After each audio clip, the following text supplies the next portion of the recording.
Good afternoon, this is Hector Rivas reporting.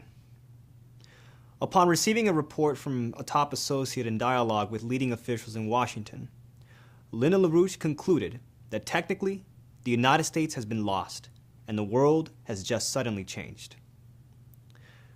What is being referenced by Lyndon LaRouche is the pure evil behind the deal set forth by President Barack Obama with the leadership of both parties in the legislative branch, made last night at the White House and scheduled for vote today to settle the so-called debt ceiling issue.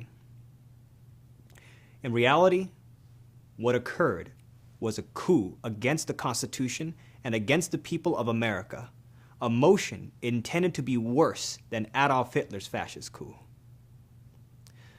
The deal is this. If the deal set forth by Obama passes, it will involve $1 trillion in cuts to go through immediately, which is atrocious enough. Razor-sharp fascist austerity. But that's not the real kicker.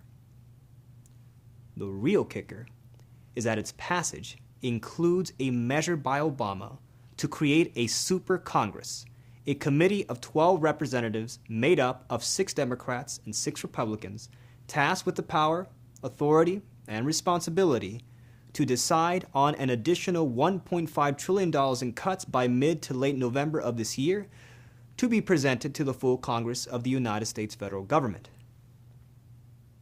However, Congress, when presented with the recommendations of the Group of 12, will not be allowed to make any amendments or to filibuster. The only actions they are allowed to take is to vote yea or nay. And if they vote nay, that is against it, then regardless, $1.5 trillion in cuts will be made automatically, divided up half and half between defense and domestic entitlements, without any discussion.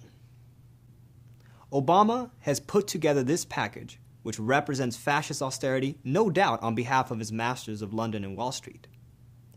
The threat of default by the United States and the threat of lowering the nation's credit rating was held over the heads of Congress, who were told that if these cuts were not made, if a decision wasn't made on the debt ceiling by August 2nd, then the stock markets would crash and they would be held responsible for it.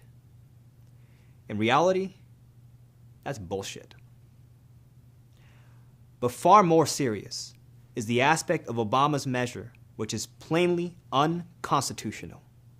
A Supreme Congress which eliminates the ability of the actual legislative branch to have any say on the decisions they make? What it comes down to is that this legislative decision is made under the will of Obama and the Committee of 12.